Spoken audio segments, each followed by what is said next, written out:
Hey, yeah, I'm just trying to find my press credentials, man. Oh, hey there, everybody. Welcome to the Nerdy Photographer Podcast. I'm your host, Casey Fatchett.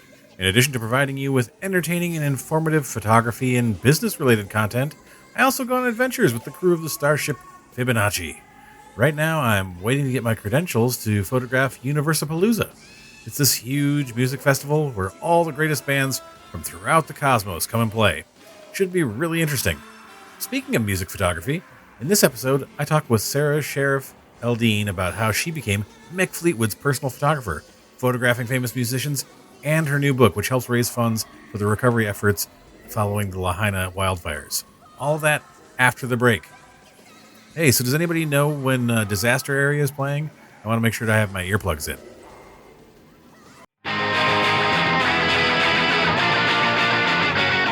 This episode of the Nerdy Photographer Podcast is brought to you by Manscaped. Roses are red, violets are blue. Trim your balls and your date will thank us too. What's up, fellas? Valentine's Day is knocking, and Manscaped is the remedy for what the love doctor ordered. The prescription? No, not more cowbell. It's the all-new Performance Package 5.0 Ultra, designed to elevate your grooming game and make you shine like the heartthrob you are. Join the 10 million men worldwide who trust Manscaped with our exclusive offer. Go to manscaped.com to snag 20% off plus free shipping with the code NERDYPHOTO. That's all caps, NERDYPHOTO. Listen, you don't want to go into Valentine's Day sporting a full jungle look. You need to cut back the brush and prepare the area for romance without whacking more than the weeds. You know what I'm saying? You really don't want to cut yourself. That's what I'm saying. How do you manage the grounds and keep safe at the same time? Well, let's talk about the hero of Valentine's Day, the Lawnmower 5.0 Ultra. This electric trimmer features skin-safe technology, guarding your Valentine's Day treasure against any grooming mishaps. It also comes with a really bright LED spotlight, the brightest one yet, a light to shine in dark places, if you will.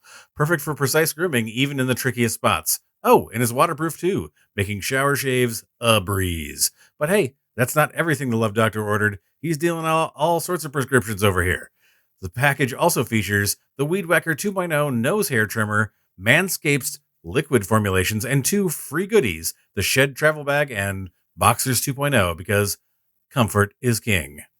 And for a very happy ending of sorts, there's the Manscaped Refined Cologne. It's the Valentine's Day touch to your grooming routine. Elevate your grooming routine and set the stage for a romantically smooth celebration. And for you bearded kings out there, Manscaped brings you the Beard Hedger Pro Kit, designed to shape your scruff effortlessly. It sculpts cheek lines and maintains beard styles, giving you that smooth, suave look. Seamlessly handling even thicker beards, it's the perfect tool for a polished, date-ready appearance. So get 20% off and free shipping with the new code NERDYPHOTO at manscaped.com. That's 20% off and free shipping at manscaped.com. Use the code NERDYPHOTO, all caps, because your grooming upgrade awaits. Ready to charm your Valentine's dates. Hello, and welcome to the Nerdy Photographer Podcast. I'm your host, Casey Fatchett, and today we're here with Sarah Sharaf-Eldien, who's going to talk to us about being a music photographer, among other things. But before we get started, Sarah, we're going to play the Dice Breaker. So it's a 5. What's the worst advice you've ever received about photography? The worst advice I've ever received is I was told that I would be a starving artist and not to do photography by my father. So I think it was, when I was going into college, I wanted to do photojournalism. And my father is a PhD in civil engineering. We're Egyptian. I'm of Egyptian heritage. I was born and raised in the DC area, but first, my parents are first generation immigrants. So I think his plan for all of us was definitely more like, you choose something like IT or business or something along those lines. There's a lot of government contracting in this area, finance, something like that. He wanted something safe, stable. So yes, yeah, exactly. And I think that's a very common parent thing to do. Yeah. So I mean, I don't hold it against him. I think for a long time, I really wish that he hadn't have pushed me in that direction, but I do think that the experience that I got um, from doing a little bit of a business degree definitely helped me have a Uh, photography business. So you actually took the business yeah, classes. I did not. I mean, I took a couple, but like my mom told me when I went to college, I started out as a physics major. I was going to wow, go into physics, and then I decided, no, I'm going to do theater or writing. So I got two degrees. great. I got degrees in theater and in journalism. Um, Oh, she was like, fantastic. while you're there, it was a prestigious business school, and she's like, why don't you take some business classes? And I was like, what am I going to need business classes for? Oh, and then I had Right. so for years she was just like, how you feel about not taking those business classes now? And I was like, you may have been correct. I should have taken a few of those. Yeah, yeah, it's interesting looking back now, but for a long time, I think there aren't a lot of artistic or creative endeavors that certain parents will back you up on. But I mean, it was the worst advice at that time, but I think in the long term, it probably helped me a bit. But I do really wish that I had had the chance to do a 4-year college degree in photography. I think I would have really loved it. So, Yeah, I think that. I mean, my parents were very supportive of my acting at that time. Like that was the where I was going. And then when I switched from acting to yet another very subjective field in photography, they were like, "You sure you want to do that?" But they were supportive of it all the time. They're just like, "You should have a backup plan." Was always the thing. Like in case it doesn't work out, you should have yeah, something a little more stable to like fall back on. And I appreciated that. That was like they. It wasn't that they weren't supporting it. They were saying in case it doesn't work out. Like you should yeah, have something else you can do. Um, yeah. so let's talk a little bit about your photographic voyage. How did you get started in photography? Sure. So, I mean, I've always, for as long as I can remember, since I was like a kid, I've just loved cameras. I would take my dad's camera, all the time, photograph everyone I knew. In high school, that was like my favorite course. Being in the dark room was my favorite place. Um, and I love old black and white photos. There's just something about old photographs that I was just captivated by always. I actually found out that my great uncle, so my father's uncle, was the vice president of Egypt through old black and white photos. My father never told us. And I think I was about 14 at the time, and I just would really had this sort of obsession with older photographs. And so I went to my grandfather's house and I asked them if I could see, family photos, Hmm. albums, and they gave me all these old black and white photographs.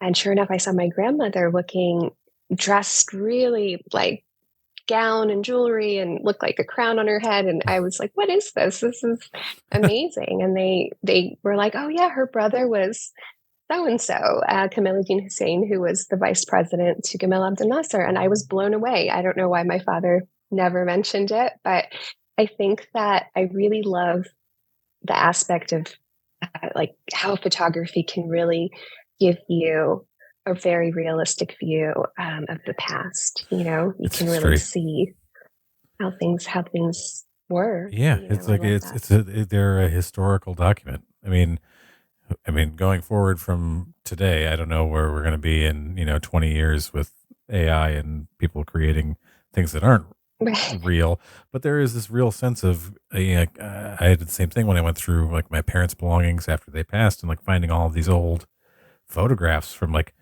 I found photos of my biological grandmother. I'd never met either of them. Both of my biological grandmothers had passed away when my parents were very young, and my grandfathers both remarried.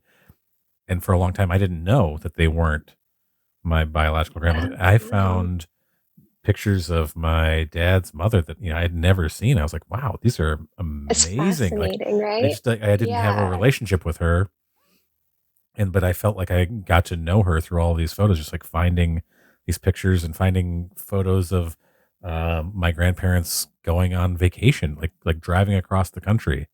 Like there are these So photos from like cool, right? all over the country. Vintage photographs. Yeah, it's Yeah, just like you awesome. feel a connection. And I think that that's something that um I think get the I feel what you're saying. Like we get maybe gets a little lost on social media these days. There's Absolutely, because just because yeah. there's a sort of incessant barrage of images and Right. videos of the sort of like tangible feel of like reaching back into the past and like looking at this photo and going, wow, this is Amazing, yeah, right? this is time travel. I'm going back and like It is, seeing this absolutely. That's moment. the best way anyone's described it to me. It does feel like time travel, and I think I love history, and so being able to see, events, places, um, anything from the past, I find really just fascinating. It's really, really interesting to me. I think photography is just one of those things that, once there were, I do a lot of portraits too, but I love painted portraits, but it's something very different about, an actual photograph that you're seeing of Yes. someone and or something, a place, things like that. It's also this sort of the feel of like, especially when you look at someone like who's maybe older Yeah. now, and then you look at a very young photo of them. My aunt on my father's side had once like found this like pack of photos, and she found a photo of my great grandfather who I had never Wow. met, and she was like, "Oh, I thought this was Yeah. a picture of Casey as like when he was little." But I realized it Yeah. was, uh, you know, my grandfather. And Yeah. there was this photo and I looked at it, I was like, wow, we really did look alike. And just like that sort of, That's again, a amazing. connection to Hmm. something in the past, gives Yes. you a portal. It's fun.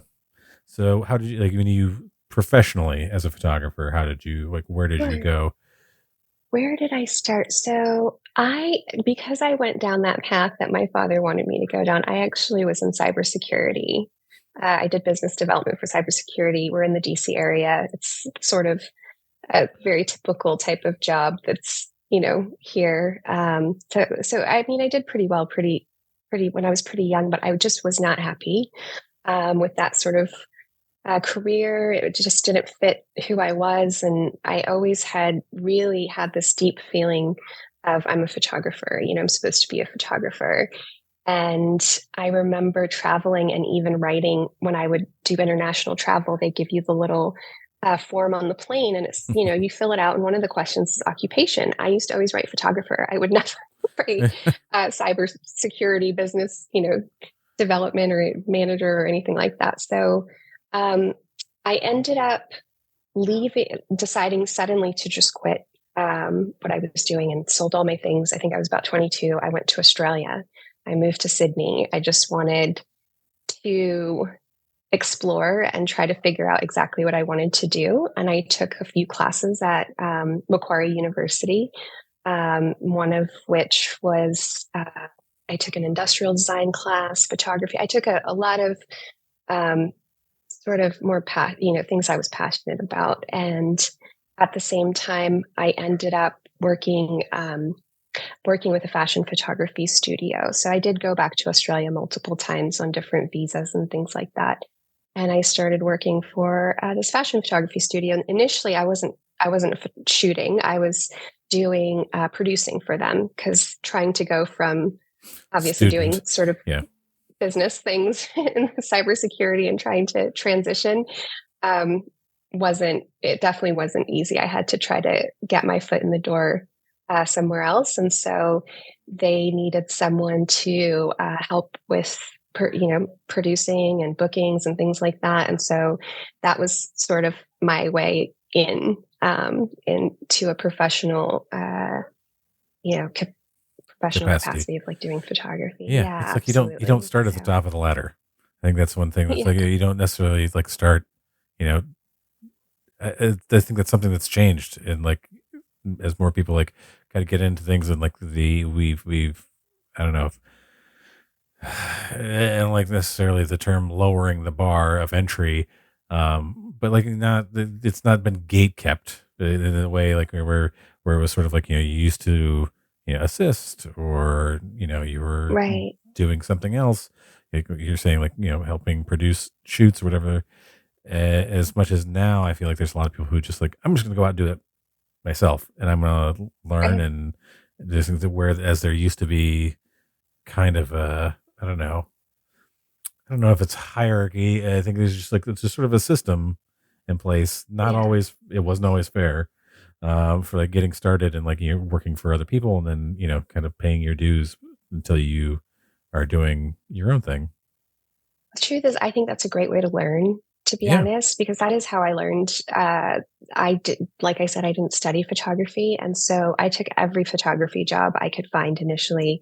And that's literally how I learned to shoot. I have photographed newborns in hospitals. I remember working a season in a camera store, which there's not many of those mm, around anymore. I think most people order online, but I wanted to know what gear to buy. So I decided over a holiday season to do retail, mm, in a photography store and really get to be more hands on and learn about the cameras and try to figure out really, what equipment do I need? What, do I go Nikon or Canon or do I go something completely different, Sony? It was I I I got initially a lot of people saying, "What did you do with your career? You had this very successful, sort of lucrative career. You were going down this career path, and now you've left and you're doing sort of you're doing a lot of retail. different types of jobs."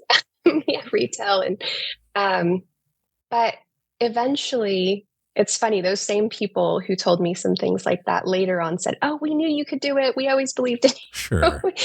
Yeah, you get so, maybe after 10 years or so, 7 to 10 years, Yeah. the sort of tone of what they were saying changed. But yeah. Yeah. It's, and I mean, like, I worked for other people, uh, sort of in the beginning of my photography career. I went out and like did shoots. When I worked for other people though, I only worked as like a studio manager. I wasn't doing shoots for anybody else. I was doing my own shoots, which I, again, like is completely self-taught and a lot of time. And like you said, you learn a lot working for other people or watching them work. And Yeah. I learned the business stuff, working as a studio manager for other people and learning, okay, this is what I should definitely be doing, and this is what I should not be doing. Seeing things that they did, I was like, no, this isn't right. This isn't Right. good. This isn't how I want to run my business. But like seeing how the Hmm. business things were run, like I got that sort of business education on the job, like watching them. And the shooting stuff came from occasionally, like I would go out and shoot with other people, like as a second photographer at weddings or other stuff and just like, or events, and got more of a sense of like, okay, this is how other people do it, and picking and choosing the things that I wanted for You want to do myself. it. Yeah, and Yeah, like to absolutely. help sort of solidify my own take on things as opposed to I'm just going to copy what they do, whatever. Like seeing like, okay, this is something which speaks to me. This can't do that.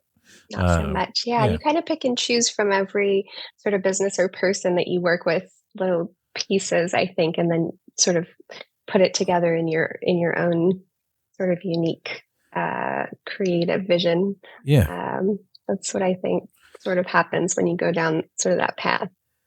yeah. Um, It's that you pick up pieces. You pick up like, oh, I'm going to take this part. I'm going to take this part. And I'm going to leave all these other shelves over here that I'm not touching those. I'm just taking these few things. Then I move on to this other thing. I'm going to take a couple of things from there. You yeah, become greater than the sum of the parts. But like you choose which parts to take with you. absolutely. Sometimes those parts are bad habits that we pick, but for the most part, they're helpful.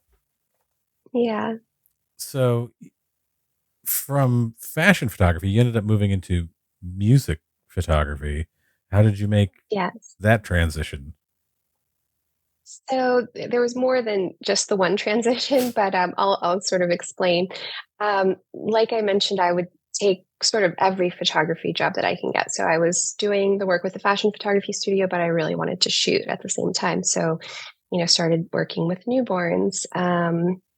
And then from there, this opportunity came to go to Maui. And it was, a high school friend of mine had moved out there. I ran into her brother sort of traveling. We were both kind of traveling the same part of the world. And he said, "Why don't we go see my sister? You haven't seen her in years. And who knows, you might like it. You might want to stay there." So when I got to Maui, I didn't know I could have stayed for 3 weeks or 3 months. I wasn't really sure. And I tended, once I had done the Australia fashion photography studio sort of gig, I had this love for traveling and living in the places that I traveled to. And, different cities and different areas have different, um, sort of types of photography that you can really do. Like here in the DC area, fashion photography, I think, is not really, It's not, huge yeah, here. It's not in New York or LA or, yeah. um, so I think what happened was really location. I went to Maui, and you wouldn't think Maui's a music photography place. I don't think most people would think of that right away. My thought was to start a wedding photography company. That was what I was planning to Yeah. do. And I started working with some of the top luxury resorts on the island, like the Ritz-Carlton and the Andaz and Montage, and just trying to get a feel for what The the market. other companies were doing in terms of like wedding photography, what was available on the island.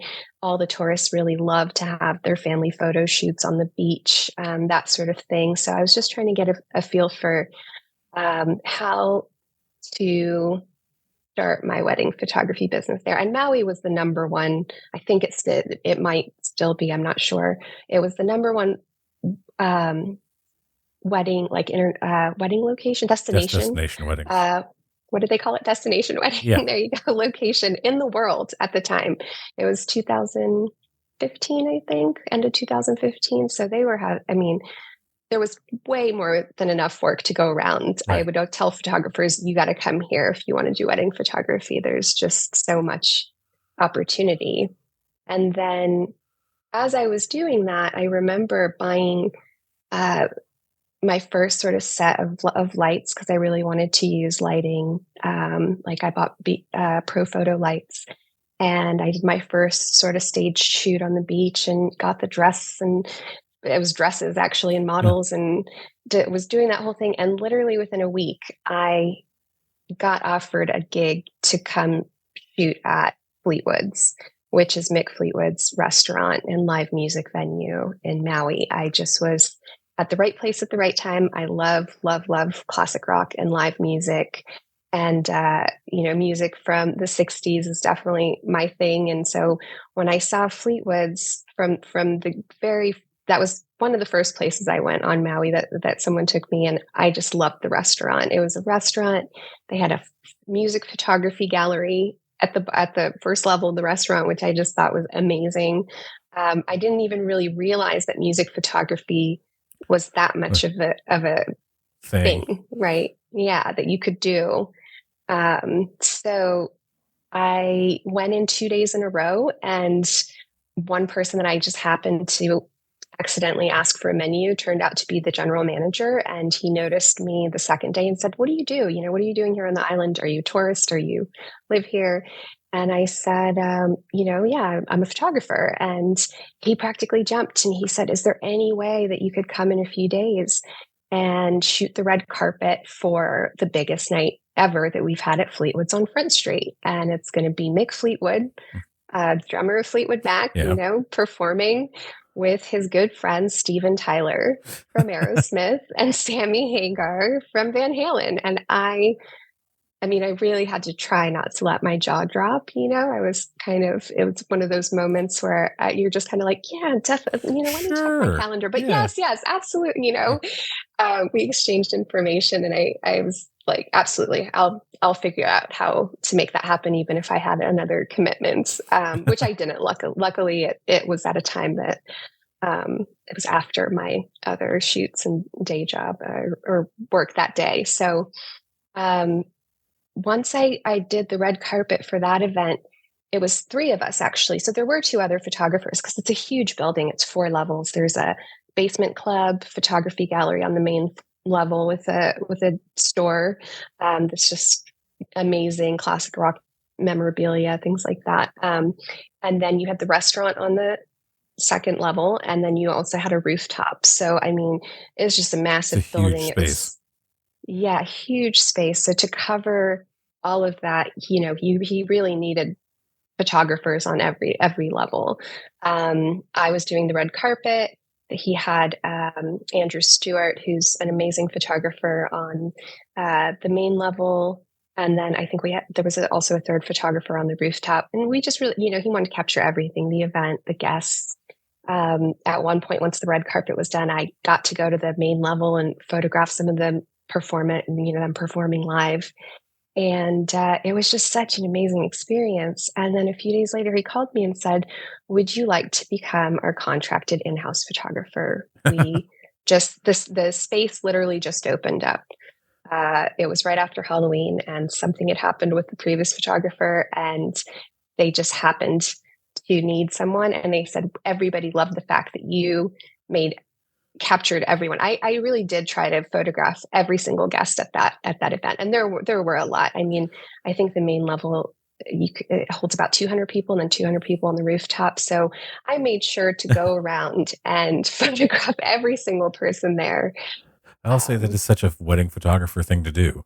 Like honestly, because you're like thinking like, I got to get a picture of every guest. I got to get a picture. I try to capture everyone, and it's such a Yeah. It's like it's yeah. I mean, I started out actually like when I was a photographer doing headshots because I was acting. I was like I met other actors and they'd be like, I need headshots. I'm like, oh, I'll do the headshots. I been a amateur photographer for a while. I'll do some headshots. But then I started like friends who were in bands. This is not on the level of what you were photographing, but like people say, oh, we need some band promo photos. And, I learned how to like adjust my, settings on the fly with no flash, or whatever, because I couldn't use flash. Photographing live Yep. bands and clubs and stuff. It's a different. I had to learn the exact same thing very quickly, but they said just, we're happy for you to learn as you go along. I was very lucky. And you're right. The settings, once, I was shooting outdoors on beaches, and then, right. Suddenly I'm inside in really low light and light that's constantly moving too. And Constantly everybody's changing. moving. And yeah, it was definitely a lot more challenging, but I really enjoyed it. Yeah, I like to tell people like if you want to learn like your fundamentals of like the exposure triangle, like go shoot Yeah, some live music without a flash or anything. You really. just like Yeah. you're gonna pick it up really quickly, or otherwise you're not gonna get anything at all. Um, Yes, exactly. were there You're anything? definitely. Were there any things about making this transition or like working with the artists that you found particularly challenging? So I think I got particularly lucky in the sense of um, Mick Fleetwood was a amazing person to work with in terms of being a celebrity and a musician. And um, I will say there's some celebrities where you don't want to point a long lens right at them and take a photo, and you kind of have to feel things out. And really, I think in music photography, or when you're working with celebrities, I think it's better to be the fly on the wall, to really just kind of um, don't draw much attention to yourself. Try to document what's happening, but do it in a way that is very.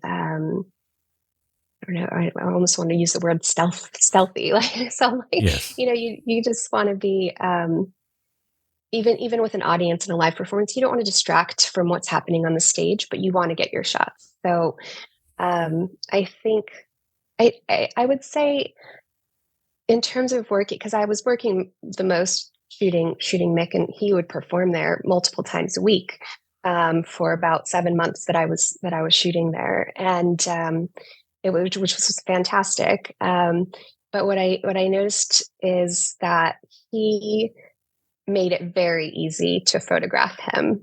Was always dressed really bright, amazing colors, great outfits. He's just a really like kind and happy sort of person, and just loved doing the meet and greets with the audience. People who would come to see him perform beforehand. You could meet Mick, and I would take these photos actually of people at the meet and greets with him, because that was sort of part of The job. that whole experience was, hey, you get to meet Mick Fleetwood and chat with him and get a photo taken with Mick before the show. So when I think of challenges, I mean, I think if you're just being very kind and respectful, and you got to gain their trust. And so I think really just um, being yourself, but also being really authentic, being genuine, being very easy to work with. I kind of, you want to treat those clients, and I think really any client really delicately, like, and kind of feel them out and see how they prefer being photographed. I think that Really, it's. I really mean, helps. like I I can respect that a lot, and I think that I photograph a lot of VIP events, and used to be Yeah, like a lot in the art world. So there would always be like Leonardo DiCaprio is showing up, and Adrian Brody, and right. those people and you don't, like you said, you don't want to just point your 70 to 200 right in their face and be like, Yep. "Hey, I'm going to take a picture of you," because then they're like, "Oh, who's this person?" It's like you want to take, Right. you want to like be considerate of their space and of them as a human Yes. being. And Yeah. I think it was one of those things that I sort of learned just living in New York, and you always see celebrities around. And I think I see Okay. it on Yeah. TikTok a lot is when people go like, "Oh, I wouldn't be able to keep my cool. I'd have to like run up to them and like say hi and like, fanboy or fangirl all over like on them." And but I'm like, you don't understand. Like it's just a thing in New York. You don't approach if you happen Yeah. to like be in the same space and you say hi or whatever, like, but you don't like, you just leave them be. They're human beings. So like But then, I think yes. I think one of the things that worked best for me in that sense was treating them like any other guest in a lot of ways, like being respectful of them, but Absolutely. also being like, I'm not going to like make a point of just like photographing you all the time. Um, Yes. and yeah, I think that for anybody who finds himself in that situation, uh, yeah, just be kind to them as a person, and I think you'll get a lot farther than you think you would. Absolutely. Yeah. I think kindness and respect go a long, long way. With really, really any client, but Exactly. I think especially in that situation, I'm sure that there were. I think even with, maybe I don't want to name Yeah. specific artists, but just certain artists that would come perform with Mick. There were always guest artists coming in. Um, Ross Valerie from Journey, John Densmore from The Doors. Really, uh, if people are into that sort of that type of music, they might recognize some of the names. But I remember one of the artists had just come back from the Super Bowl and really just didn't like the paparazzi and the cameras really, being all in his face at the Super Bowl. And so, I was told, even though I was supposed to go photograph him, I was told, he's really not in the mood for the cameras today. So we're just going to do one really quick shot, I used a smaller Leica camera with this, a fixed lens that's Mm. really, it was a Leica Q. So it didn't look like this huge, big Right. professional camera that's they're used to with the paparazzi or the um, Yeah. I'm not sure what was at the Super Bowl, but I think there Just was a press. lot of cameras, and yeah, so you just want to. I actually got that like a specifically to be able to be in situations like that and not have the big sort of, I don't want to call it intimidating, but the big professional camera with the Right. big lens, Yeah. Yeah. It tends to call attention to yourself. It also makes people feel self conscious. Like I feel like the bigger Yeah. the camera setup, the more self conscious. And someone who, even though I was an actor, or whatever, I don't like having my picture taken. Like I feel uncomfortable, probably because Yeah. I'm guessing what settings they're using and thinking about uh what angle is that? Is that my good angle? Um, but the more stuff you're carrying, the more intimidating it can be for the person on the other side of it. So yeah, it's sort of that Greg Williams. I don't know if you're familiar with Greg Williams. He does a lot of celebrity photography, but he'll go to these events Absolutely. and he just has like a little like a with a little flash on it and just I think shoots it because you know people feel comfortable like they don't feel like there's like somebody hanging around with like four cameras on them like Right. And like where are these photos going, and who is this exactly person, and who do they work for? right And, right yeah, so I think that's interesting that you say that about him, and I've definitely been to certain events where they won't let you in with a big professional camera, but that little Leica, yeah they just look at it and they're like, "Oh, it's a full frame sensor." They don't realize just how much of a right professional camera it is because it's a little, it's smaller and it just looks doesn't small look. Yeah. but it's Yeah, a I liked it. really It good had a camera. really, Yeah, I got great photos with that camera, especially wider shots of, the stage and them performing and things like that. So So I were think you like, okay, I'm curious about like, were you taking like portraits of other performers who came as well? Like, were you like when people came in, or like behind the scenes photos of like, or is it just more with like people who came for meet and greets, or just them with Mick, or what exactly was going it on? was really anything that the restaurant needed. Yeah. So, depending on the artist, I mean, I would always kind of come in quite a few hours before the show, especially, yeah, anytime that there was an event, I would come a few hours beforehand. Sometimes the band would be rehearsing, which was really cool because you get these shots of them that, it's things the public will likely never normally see. And, they're in their normal clothes. They've come in, they're doing sound check.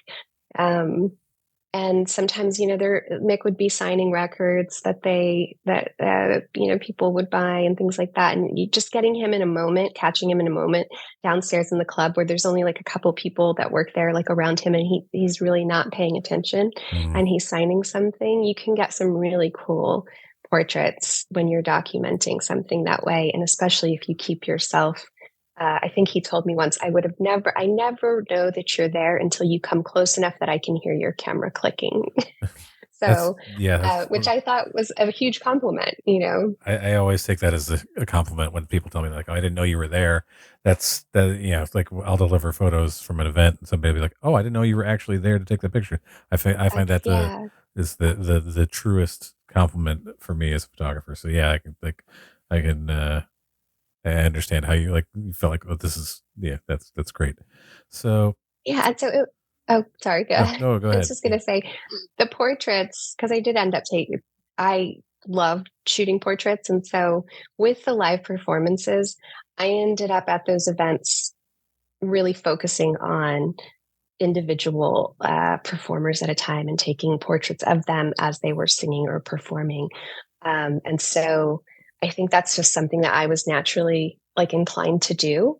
Mm. But they really wanted me to capture everything from the atmosphere, the guests, the performances, the artists, even new food items. Sometimes they would have me come in during the day and we would do shots for social media or shots for the website, anything to do with the restaurant. Sometimes they were filming certain shows and I would do behind the scenes of um, of different things that they would film, like diners. What's Diners, the show? drive-ins, and Diners, Drinks, and and Dive. dives, Um, divers. Yeah, yeah, it I was can't Guy think of the word. Fieri. So Yeah. yeah, they did that once. It was really cool, and I got shooting behind the scenes shots, and so it was a little bit of everything. The live music was probably the thing that I think was they really. I remember being told they wanted an archive of if they could go back to any show Right. they could pull photos from, and that they would have that. So So I you think that was the bulk of it. Yeah. well, he helped establish that archive for them. Like, that's pretty awesome. So you were living in Hawaii, and that kind of leads me to you have a new book out. Congratulations on that. Uh, Thank you. can you tell us a little bit more about it? You're using the book to help contribute to the recovery efforts for the people who were affected by the fires on Maui. Yes. So, I, as I'm sure a lot of people are probably aware, on August 8th, there was just the most catastrophic wildfire that completely destroyed Lahaina town. So this was where Fleetwood's was located. So it's kind of hard to talk about. Sometimes I get a little choked up. So it happened so quickly. I mean, it's hard to even fathom how a wildfire could take out an entire town like that fast. It was kind of like I heard about it earlier in the day, and by the next day, the whole town was gone. And they had a death toll that was rising. There were people that were missing. Um, Countless businesses destroyed. I had a lot of friends and colleagues who were posting they'd lost their home, all their personal belongings, their job, their place of work. One neighbor had to jump into the water with her two sons because Lahaina got gridlocked. you couldn't actually even get out of the town because there's just one road going in each direction, and power lines had gone down, and so it wasn't safe to drive over these power lines with the fires. So people were stuck and they had to just get out of their cars and at one point jump into the water to escape the flames. And there were 80-mile-an-hour winds because there was hurricane winds. And that's, I think, really, it was just like the perfect storm of things happening all at once that caused it to happen so fast. And they were, I couldn't imagine her two sons that I had lived, just right on top of for 2 years. She was my downstairs neighbor. Being in the water for that long, 7 hours, not, watching their car explode and all the other cars on Front Street, one after another. It was just so shocking. It was very hard to stop reading the news or stop looking at social media, or I was up all night, and you go through shock and then you go through grief and you go through all these different emotions. And then after about a week or so, I had always had the idea to publish a book of the music photography that I shot there because I thought it was something that was really special. I really connected with it. And so immediately I just thought, this is the time to publish the book, and this is how I'm going to be able to help. Because there were so many GoFundMe's going up, and I started, contributing to friends' GoFundMe's. But within, a couple of days, there were hundreds of them. Like, I just knew so many people. And so I was like, okay, that's not going to work. If I keep contributing to GoFundMe's, I'm going to run out of money eventually. So I thought, let me try to find a publisher. And I reached out to maybe 60 different publishers. I literally just Googled photography book publishing and made a spreadsheet and put together an email explaining what I wanted to do in the project, and got some interest, and I just went with the one that I felt the most comfortable with, and that could do it in the time frame, could help me, had the amount of time to help me in the time frame that I wanted to do it. I did have one publisher say, this project will take you a year. It'll take you an entire year to put a book like that together. And then I really wanted to do it within a few months. So one publisher said, we can get it done in a few months. It's going to be tough, but we can do it. So we got the book published we released it November 28th, which was Giving Tuesday, the Tuesday after Black Friday and Cyber Monday. It's kind of about charitable causes. And it's been one of the most healing things that I've ever worked on. Something I actually really, I enjoyed it immensely more than I thought I would. I thought it would be difficult. And there were some times where, you get really emotional and you think about, what's happening and what people are going through. But I think taking that grief and sort of using that to sort of inspire you or motivate you, or I should say myself, to create something was a really positive way for me to use that in a way that I could support the community that I felt so connected to, that I felt really gave me a lot, and I really wanted to give something back to. So that's sort of that's really beautiful. Do you think that it's part of an artist's sort of duty to, in some way, help a community in need, like do something like with, I think that it's something that a lot of artists struggle with because they aren't necessarily like financially able to make a huge impact, but using their art in some way to help with recovery from a traumatic event in the community. I personally think that it's something that you can do to help people process what happened, and hopefully, in your case, raising money to help with recovery. Yeah, I mentioned that one of the aims of the book, aside from, the financial aspect, was also like an emotional and even spiritual, um, sort of support because, a lot of the musicians who are, in the book have reached out to me and told me, "Wow, thank you so much for keeping this alive." They're devastated that this place where they would go and perform regularly, daily, is now no more, and it was such a magical place, and the whole town being gone.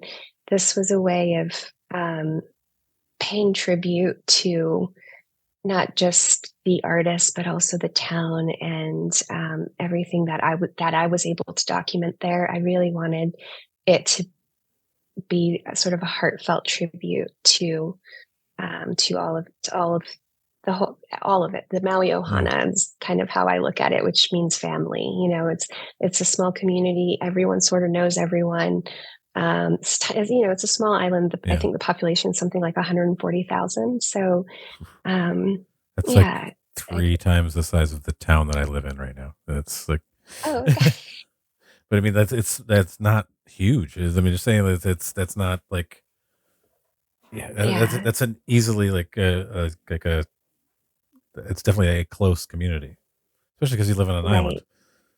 Yeah, it was the smallest community that I've ever lived in, and for the first time when I got there, people said, "You're gonna notice you see everyone, the same people everywhere you go, you're gonna know everyone, people are gonna say hi to you everywhere you go," and sure enough, within a few months, it felt that way. I realized I was like, "Wow, I've never really, even understood community in this way as I did once I lived on this small island with a smaller population." I think it helped me understand the true meaning of community. And I think the Hawaiian culture, with their spiritual beliefs about everyone being family, you just get this other sense. Like I feel like I learned so much about what it means to be part of a community, and the feeling of wanting to contribute meaningfully, or in a meaningful way to that community, I think is also what inspired the book.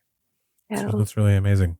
So, kind of finish up a little bit. What advice would you give to aspiring photographers looking to make their mark in like music photography, fashion, or just how they can contribute using their work to contribute to social causes?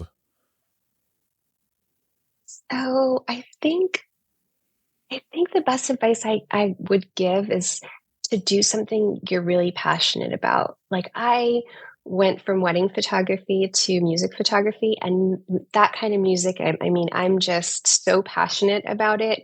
It was perfect for me. And I started realizing, I said, someone who's really inspired by weddings should be shooting weddings, and someone who's really into, music, doing that is it's combining your passions, into one.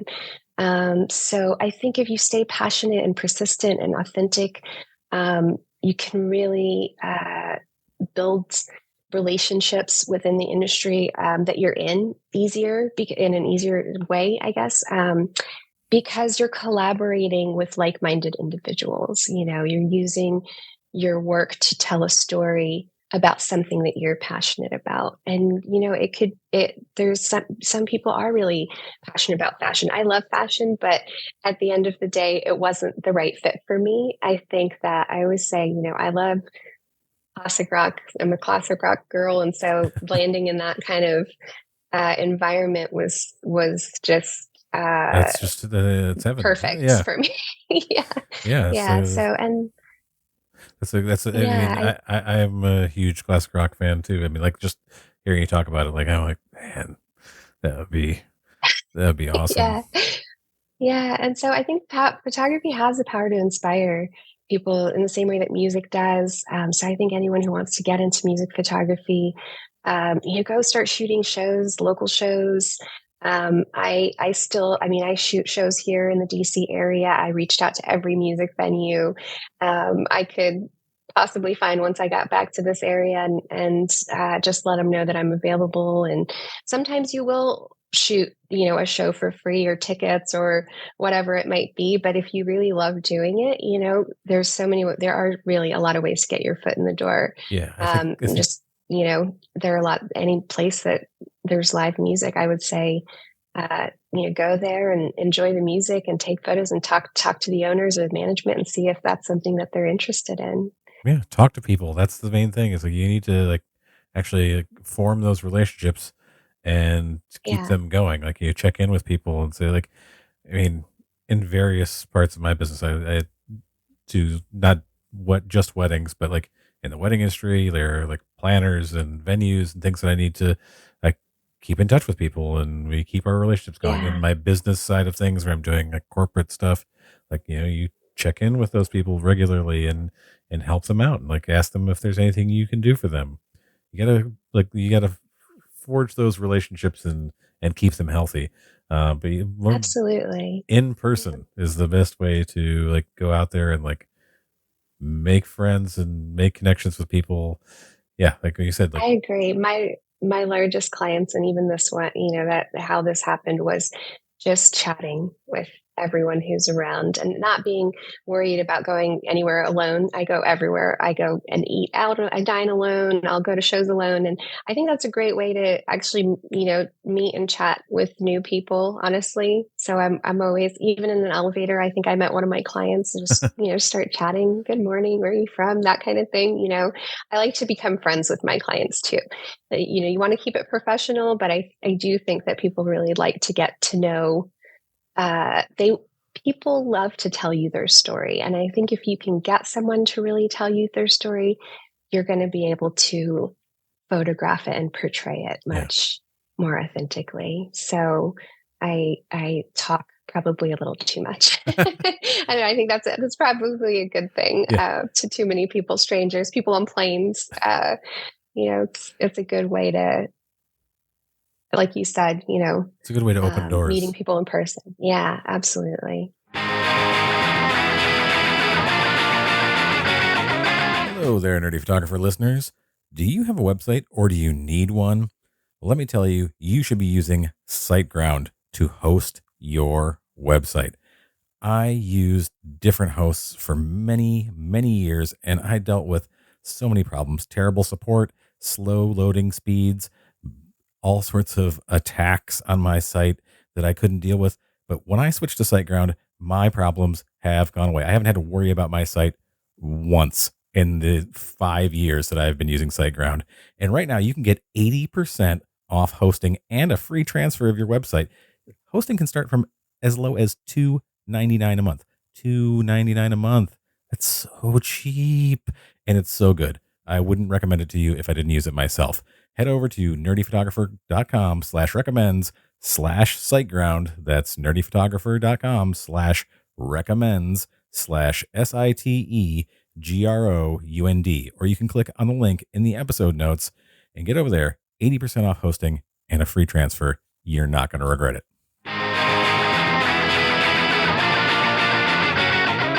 Are you ready to take your website design to the next level? Look no further than Elementor, the cutting-edge WordPress website builder designed for professionals like you.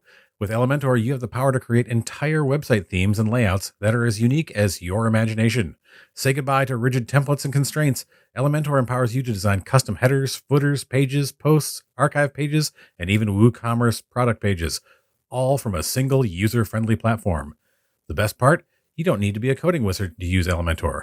Say farewell to the days of wrestling with complex code or being dependent on a myriad of plugins. Elementor offers you a seamless, code-free design experience that puts you in control.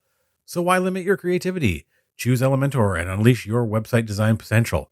Elevate your online presence with a website that truly represents your vision and brand. Get started with Elementor today. Just go to nerdyphotographer.com/recommends/Elementor and witness the transformation of your WordPress web design experience. It's time to build an extraordinary website with ease and finesse. Don't wait. Create with Elementor. Hey, hey! And now for my favorite part of the show. What's that say? Useless information. This is always death. our useless information for this episode. Since you spent some time in Australia, I thought this might be appropriate. Humans aren't the only species that perform adoptions. Kangaroos have been known to accidentally abandon their young, only to have them raised by other kangaroos. And sometimes kangaroos even voluntarily swap babies. Oh, wow. I did not know that. Very cool. I think that's, that's pretty amazing in the sense of like, again, community in a way, like, oh, like somebody's accidentally left the kangaroo behind. You're just Right. part of the family now. You're joining our family. That's beautiful. Yeah. That's really, really cool. Well, Sarah, I want to say thank you for coming on. Before we go, let people know where they can find you, where they can find the book. Absolutely. Yeah, thank you. So the book is called Mālama Maui, Music Photography from Lahaina. And if you go to 1144studios.com/book, so that's 1144studios.com/book. You can order on there. You can learn a little bit more about the book and the project. And that's my website as well, so you can see my work there. So yeah, I'll include that link in the episode notes for this episode, so that people can go back and click on it. They don't have to type it in if they don't want to. Again, Sarah, thank you so much for sharing your time and your project with us. I really appreciate it. Please, thank you so much for feel free to let me know if there's something that comes up in the future you want to talk about. I'd love to have you back. Thank you so much. I really appreciate you having me on the show, and this has been really lovely talking about this photography and or what you're doing, and I really, really enjoyed and thank you and appreciate the time as well. You're very welcome. Welcome back, everybody. Many thanks to Sarah Sharaf-Eldien for coming on and sharing her story. Be sure to check out her work and her new book. You can find all the links to those in the episode notes. And while you're at it, be sure to subscribe to the Nerdy Photographer podcast if you haven't done it already. And if you have, be sure to leave a review. Reviews really help us connect with new listeners, so if you leave one, you're really helping out the show, and I greatly, greatly appreciate it. You can also follow along on Instagram, Threads, and TikTok at The Nerdy Photo. That's at The Nerdy Photo. Lots of fun content and conversations on the socials, so be there or be square. Oh, it sounds like the band with rocks in is warming up. I've been a fan for a long time. Until next time, everybody, stay safe and stay nerdy.